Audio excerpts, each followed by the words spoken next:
Nobody expects to be humiliated on a Tuesday afternoon in front of 100 strangers. That's not something you put in your schedule. You don't wake up on a Tuesday morning and think today is the day a crowd of people laugh at me in public, and I have to decide what to do with that. But life doesn't consult your schedule. And on this particular Tuesday afternoon in September 1994, on the Place du Tertre in Montmartre, a 26-year-old street singer named Antoine Ferris discovered exactly this. And what happened in the 20 minutes that followed changed every single thing about what came next. Paris. September 1994. The Place du Tertre in Montmartre, on a Tuesday afternoon in early autumn, had that particular quality of one of Paris's most visited squares, on a day when the summer tourist peak has just passed. Still busy, still international, still full of the particular layered noise of a place where painters set up their easels and café terraces spill onto the cobblestones, and groups of visitors from a dozen different countries navigate the same square simultaneously with the mild collective confusion of people who are exactly where they wanted to be, and slightly unsure what to do now that they are here. The cobblestones of the square were warm from an afternoon sun that was starting to lose its summer confidence. The plane trees at the edges of the square beginning their September conversation about changing color, without having quite committed to it yet. The painters worked at their easels with the patient professionalism of people who have long since made peace with being part of the scenery. The café terraces were populated with a particular September crowd, a mix of late tourists and early Parisian regulars reclaiming their favorite tables, red and white and yellow awnings catching the afternoon light. In the corner of the square nearest the Rue Norvins, a young man stood with a microphone on a small portable stand, and a speaker the size of a large suitcase connected to a battery pack. His name was Antoine Ferris, 26 years old. Medium height, lean build, dark brown wavy hair kept back from his face with a yellow bandana tied across his forehead. He wore a white short-sleeved button shirt with small blue and red geometric patterns on it, open at the collar, tucked into rust-orange straight-leg trousers with a wide brown leather belt. Tan suede desert boots on his feet, a turquoise and silver ring on his right index finger. The appearance of someone who chose his clothes carefully this morning and chose them with color and intention. His voice was something else entirely. Antoine Ferris had been singing on the Place du Tertre for 3 years. Not because he had no other option. He had a day job at a printing company in the 11th arrondissement, Monday through Thursday. He sang on the Place du Tertre on Friday and Saturday evenings and Tuesday afternoons because he loved it with the particular love of someone who does something without needing it to become anything else. He sang a repertoire of French rock and roll classics. Hallyday, Sado Dassin, Claude François, with a physical energy and a natural showmanship that had built him a small but loyal regular audience of locals who came specifically on the days they knew he would be there. But there was one thing Antoine Ferris did that caused problems. He did Elvis. Not as a parody, not as a joke, with complete seriousness and complete commitment. The hip movement, the curl of the lip, the stance, the American English pronunciation careful and deliberate. He did it because Elvis was the source, the original current that ran through all of the French rock and roll he loved. The root system of the tree. He did Elvis the way you do the fundamental exercise, to understand where everything came from. The problem was that on the Place du Tertre, with the cobblestones and the painters and the café awnings and the international tourists, Antoine Ferris doing Elvis with complete seriousness on a Tuesday afternoon, September 1994, had a particular effect on a particular group of people.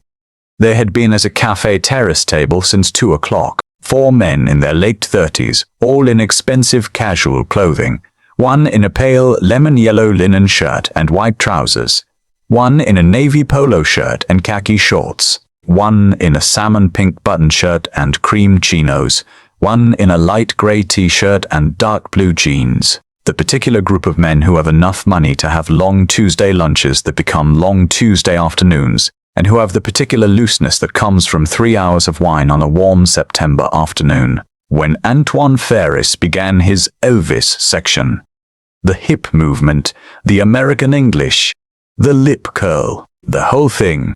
The man in the lemon-yellow linen shirt said something to the man in the navy polo, and both of them laughed. Then all 4 of them were looking.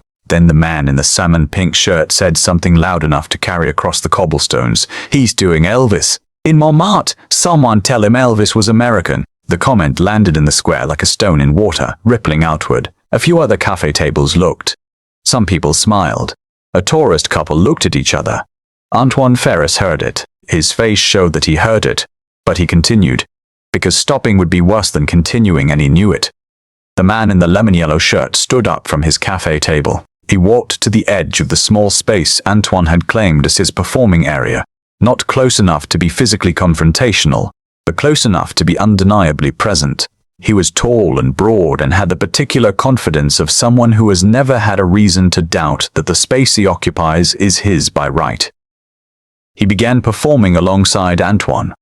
A parody, the same hit movements exaggerated into something ridiculous. The same lip curl turned into a grimace.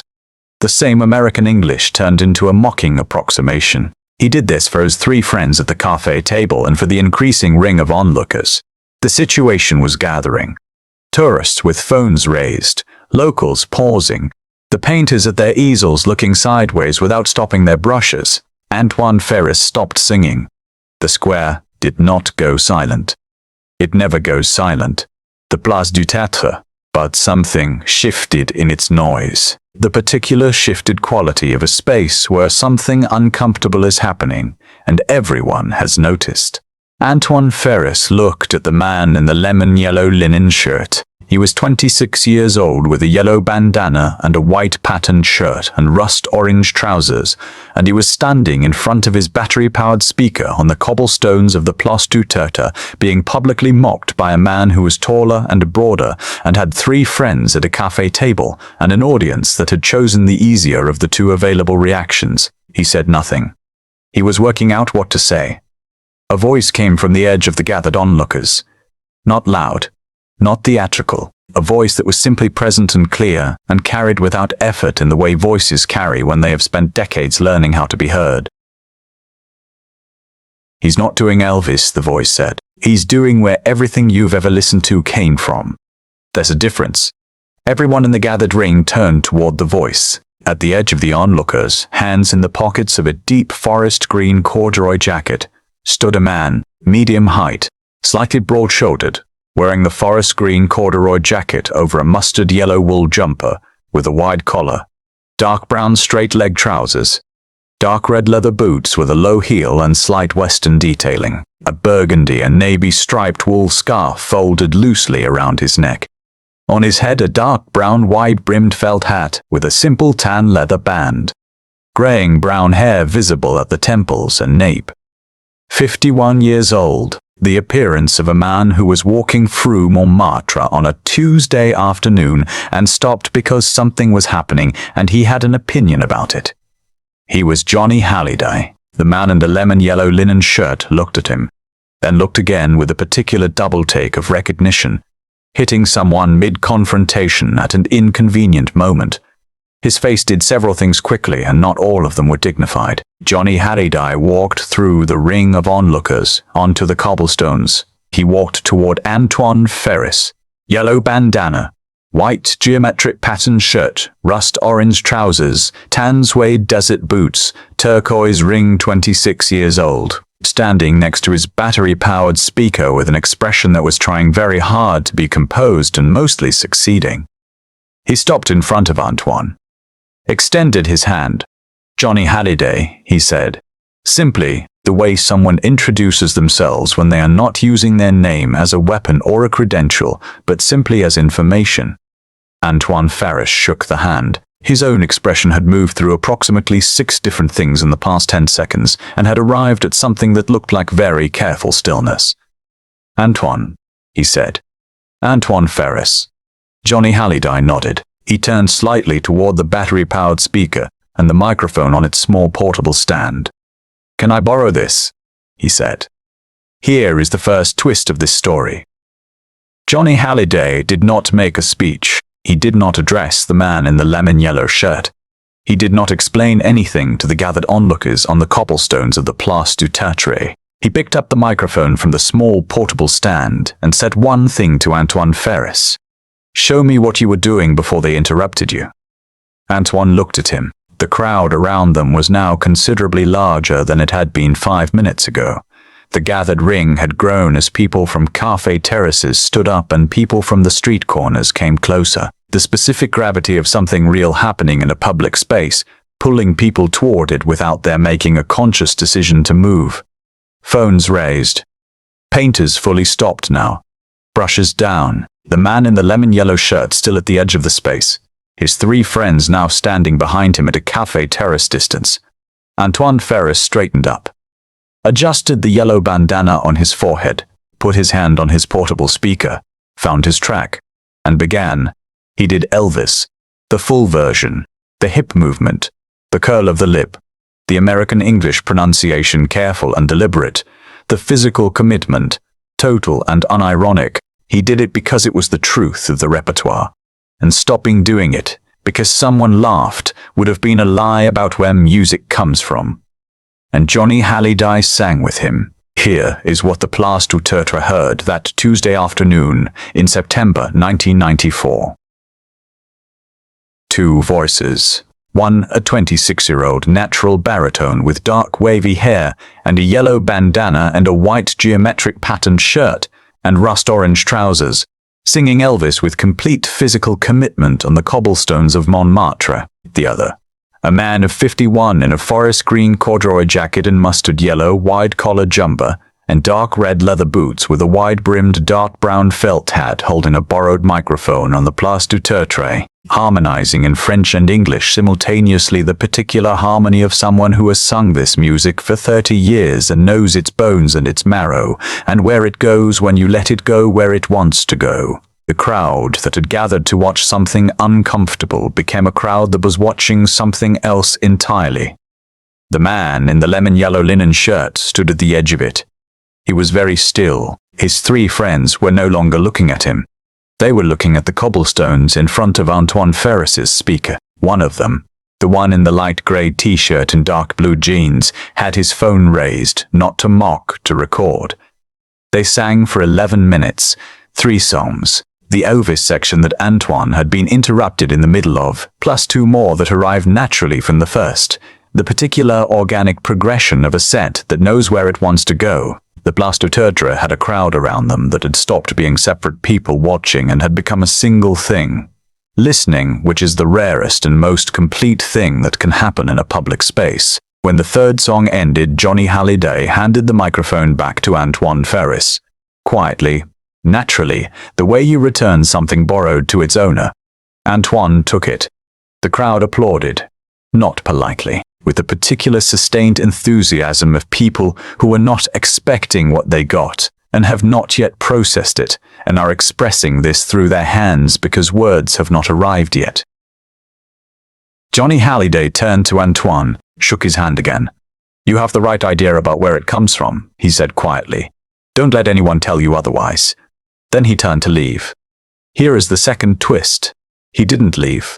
Not immediately. He walked toward the cafe terrace, where the man in the lemon-yellow linen shirt had returned to his seat.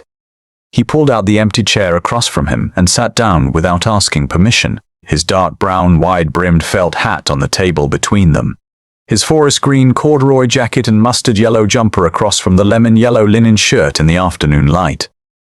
He sat with those 4 men for 12 minutes. Nobody recorded this part. The phones had gone away. Whatever happened at that cafe table on the Place du Tertre in September 1994 between Johnny Hallyday and 4 men in expensive casual clothing happened in the private territory of a conversation between people who are not performing for anyone. The waiter brought a coffee for Johnny Hallyday without being asked. The man in the lemon-yellow linen shirt said something. Johnny Hallyday listened, responded. The man in the navy polo said something. Johnny Hallyday listened, responded. Then he stood up, put his hat back on, buttoned one button of his forest green corduroy jacket. He walked back to Antoine Ferris, who was packing up his battery-powered speaker at the edge of the square. "Those men are going to put something in your case before they leave," he said. "Take it without argument. You earned it properly." Antoine looked at him. "Why did they interrupt me in the first place?" he said. Johnny Hallyday looked at the cobblestones of the Place du Tertre for a moment.